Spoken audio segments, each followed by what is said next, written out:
Welcome to the video. In this video, we're going to take a deep dive into Jameson Taillon's season so far.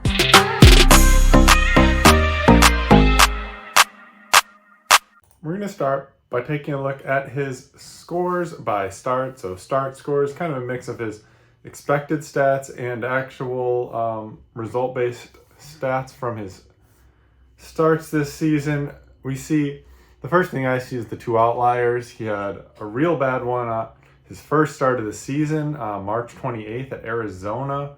2 home runs to all-world Eugenio Suarez when he plays the Cubs in that one. And then 4 homers on May 9th against the Mets. So that's the other one, the second percentile of all MLB starts. First one was 4th percentile, so not great on those two. But throw those two out and he's got a very good, basically about average to middle above average there. So about 50th percentile to 75th percentile on just about all his other starts, with those 2 outliers of an 83rd and an 86th. The 86th being against Colorado, 83rd at Milwaukee. So really a lot of solid stuff from JMO so far if we're looking at it based off of start scores. Here we'll look at how all the Cubs starting pitchers have fared this year with the start scores. So just an average start score is what this is filtered by. We've got Ben Brown leading the way so far, but we see on this, if we're looking at by average, Jameson Taillon is not as high on the list. He's second lowest to Colin Ray, pretty much because he doesn't have any of those very high ones, but he does have a couple of those real clunkers, really lowering that average. But you'll see he leads all Cubs starters in above average start percentage, so the percentage of his starts that are above that 50th percentile. So he's pretty much always going to give you a solid outing. Not the highest in the 75 plus, so he's not going to necessarily have those great dominant, like almost 10K type of outings, but he's going to keep you in it. And he's also most of the time not going to give you too bad of a start. Every now and then, yes, he has those couple real clunkers. If we look here, we see where the Cubs as a whole starting rotation rank out based on average start score amongst all MLB teams. About average, slightly above average there, 14th, and 50.7 as an average percentile there, so just about average. At least they're not Colorado or Baltimore, who's really struggled with the starting pitching this year. So starting pitching hasn't necessarily been the thing that's keeping the Cubs at the top of the division, top of the NL, but it's not sinking them either. So right there in the middle, we'd like to see it keep improving, but once you lose guys like Justin Steele and Shota Imanaga for a while, it's been guys like Taillon who's kept him afloat here. One of the things that I think gives Taillon not a kind of a bad rap, on Fangraphs he has a WAR of just 0.1, so basically you're saying he's just as good as a replacement guy, which is not the case in my opinion, but I think that's basically how it's how the WAR is calculated on Fangraphs is due to fielding independent pitching, so FIP. High number of home runs is going to hurt that. Not a lot of strikeouts also going to hurt that. He doesn't walk many guys, so that'll help it, but I think it's really the fact that he's putting the ball in play a lot is kind of taken out of the equation when you're basing WAR on FIP.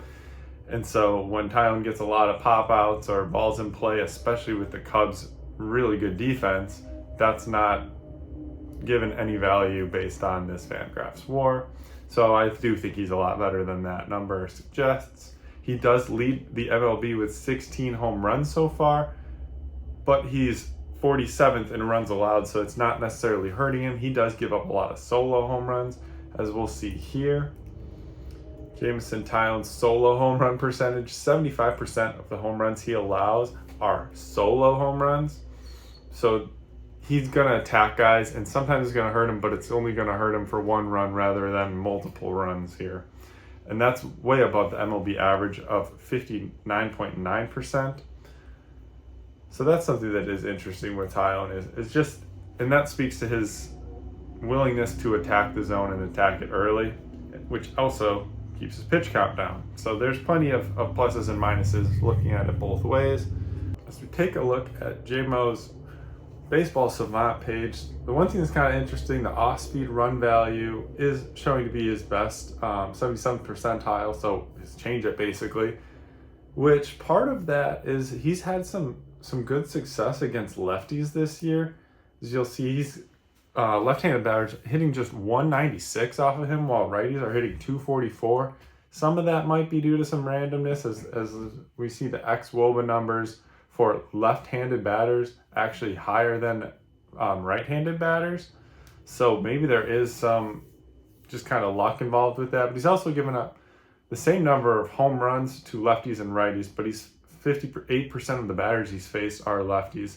So that really hasn't hurt him as much. Again, maybe we go back to Eugenio Suarez hitting 2 homers from the right side and 1 game off of him. But either way, lefties, he's been improved. That used to be something maybe 2 years ago that he would just, every home run it seemed like was lefty. He was just really struggling, especially with like fastball cutter to lefties. But I think that's improved. Some of the other things on this page that kind of just represent Jameson Taillon. You see the lower ground ball percentage, speaks to the home run numbers we see. Lower strikeout percentage, we knew that. Attacking the zone, so he's got that low walk rate, 91st percentile. One of the things that I think is underrated about him is that hard hit percentage, not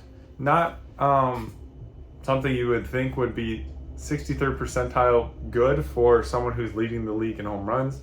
So I think it speaks more to his aggressiveness that he's leading the league in home runs allowed. Overall, I think it's kind of hard to quantify how good Taillon's been, especially with something like the WAR. But I mean, if you look at just his 12 starts, 8 of the 12, he's gone 6+ innings. He's only given up more than 3 runs twice. So he's not dominating, but he is keeping the Cubs in almost every game he starts. And he's going deep into games, saving the bullpen. And he does that by attacking hitters early. Sometimes he can give up home runs because he's throwing a lot of balls in the strike zone. But for the most part, he's not doing it with runners on base, which is great for the Cubs in limiting other teams' offense so then they can come back. And their offense has been great this year to help out JMO in the starting rotation. He's a workhorse.